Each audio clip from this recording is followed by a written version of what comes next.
بسم اللہ الرحمن الرحیم۔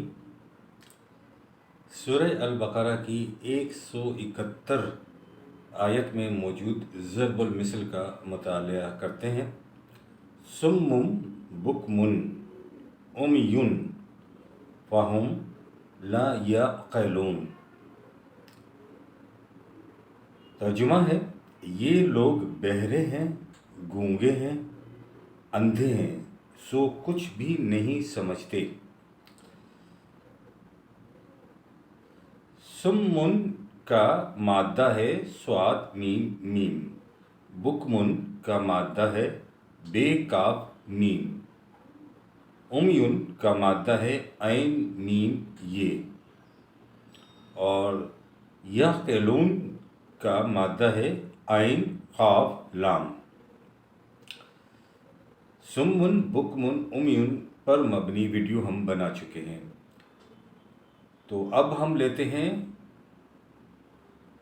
سے حرفی مادے کا لفظ جس کا مادہ ہے عین قاف لام۔ یعقلون عین قاف لام، حواس خمسہ سے حاصل کردہ معلومات کا تجزیہ کر کے نتیجہ نکالنا، سمجھنا، دانا ہونا، دانائی کی صلاحیت کو استعمال کرنا۔ 7/179 میں بھی انہی معنی کا استعمال ہوا ہے۔ 2/75 میں مفرد استعمال ہوا ہے عقلوہ۔ پھر وہ لوگ بدل دیتے ہیں اس اللہ کے کلام کو اس کے بعد کہ جو انہوں نے سمجھا اس کو، یعنی سمجھا اس کو یہاں پر استعمال ہوا ہے۔ 2/73 تعقلون کا مفرد استعمال ہوا ہے، اور وہ دکھاتا ہے تم لوگوں کو اپنی نشانیاں، شاید تم لوگ دانائی سے کام لو۔ یہاں پر دانائی جو ہے تعقلون کے معنوں میں آیا ہے۔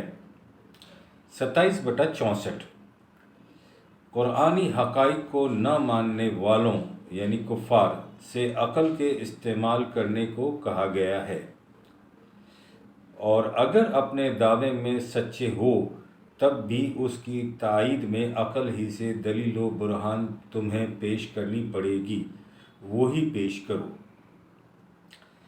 اس اعتبار سے عقل کا مقام بہت بلند نظر آتا ہے۔ بنیادی معنوں کے اعتبار سے ان تمام الفاظ میں یہ مفہوم مشترک ہوگا کہ ان کے بیش قیمت ہونے کی وجہ سے لوگ ان کی زیادہ حفاظت کرتے ہیں اور انہیں روک کر رکھتے ہیں، جیسے صاحب شرف و عزت پردہ نشین خاتون، جیسے اعلیٰ اور بہترین چیز موتی، جیسے قوم کا سردار، جیسے سمندر کا گہرا حصہ، جیسے سمندر کی موج۔ اب آتے ہیں ہم کہ عقل کا صحیح منصب کیا ہے۔ پہلا منصب اس کا یہ ہے کہ انسان کو نامناسب باتوں سے روکے، اسے روکنا چاہیے۔ 29/38 میں آتا ہے کہ عقل جب جذبات کے تابع ہو جائے گی تو تباہیوں اور بربادیوں کا موجب ہو جائے گی۔ 45/23 میں آیا ہے کہ جذبات کی اتباع کا نتیجہ یہ ہوتا ہے کہ علم و عقل کے باوجود زندگی کی غلط روش پر انسان جا نکلتا ہے۔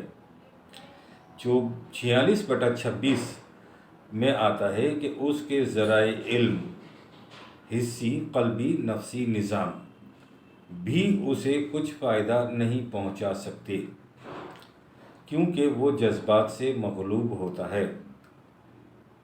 28/50 میں ہے کہ عقل کا صحیح مقام یہ ہے کہ اسے وحی کے تابع رکھا جائے، تبھی عقل فائدہ پہنچا سکتی ہے۔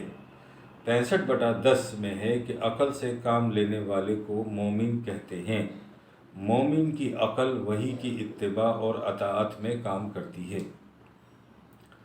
یہاں تک تو ہم نے عین قاف لام یعقلون کے معنی یا اس کی تشریح یا اس کے بارے میں پڑھا۔ ایک بات جو میری سمجھ میں آتی ہے وہ یہ ہے کہ عقل سورج اور سمندر کی طرح نہیں ہوتی کہ از خود وہ کچھ ہو۔